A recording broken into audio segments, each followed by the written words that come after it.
Hello friends, today we are going to see what is calorimetry, working principle of calorimetry, and also how to find the specific heat capacity of the solid. Okay, so we are taken copper vessel. Okay, it is a copper vessel.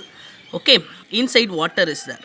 So water and the vessel will be the same temperature is going to maintain. Okay, I have hot solid sphere. Okay, it's going to be the higher temperature. Okay, we'll take it this as a T2 temperature, this as a T1 temperature. Both water and vessel going to maintain as the same temperature, but both having the different specific heat capacity. Okay, first I am going to teach you what is a calorimetry principle.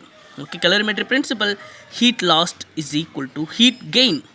Heat energy is directly proportional to m c del T.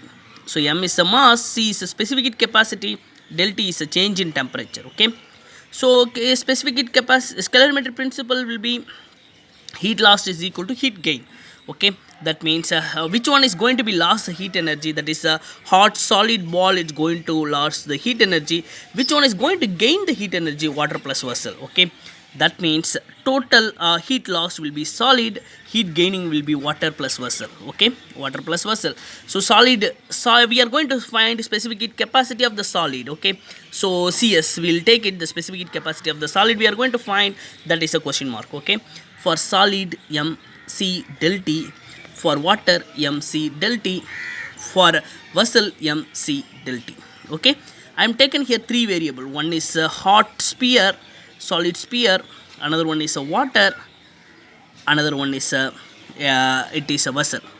Okay, as I said, both water and vessel will be having the same kind of temperature, because initially it's a T1, and finally what is going to happen after dropped the solid into the water, hot solid ball is going to lose heat energy, and water and vessels is going to gain heat energy. Okay, so ms cs, change in temperature of solid, it is mw cw, and it is mv cv.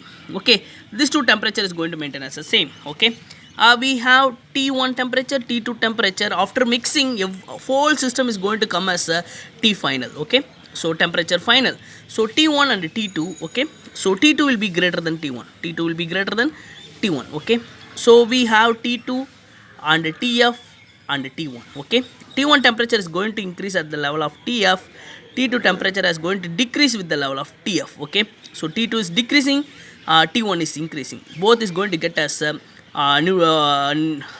in between temperature, it is TF. Okay, in case it is 100 degree, it is a 50 degree. When we are mixing, approximately will be getting as a 75 degree Celsius. Okay, so it will be rise the heat energy, and it will be fall the heat energy. Okay, so it will be loss of heat energy, it will be gaining heat energy.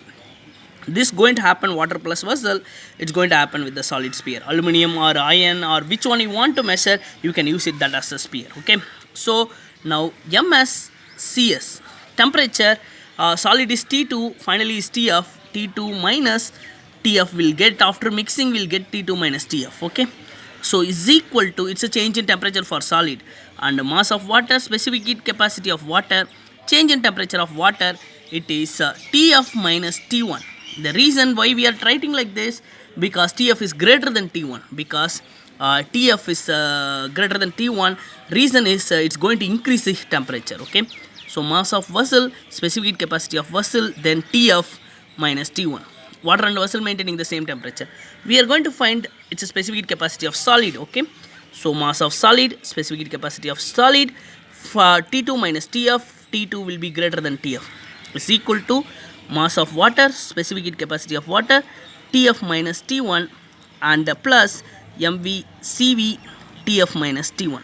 Reason TF is greater than T1. After mixing, the final temperature will be more than the initial temperature of the water and vessel. Okay, because water is going to absorb the heat energy. Okay, we are going to find the specific heat capacity of solid. So mw cw, it's a TF minus T1, it's a temperature of water, plus mv cv TF minus T1 divided by ms T2 minus TF. If you know temperature, mass, and specific heat capacity, then you can find it what is the unknown term. That is unknown term here, it is a specific heat capacity of solid sphere. It is maybe aluminum or copper or whatever, or iron, anything you can take it. Using this method, you can find what is the specific heat capacity of unknown object. Okay.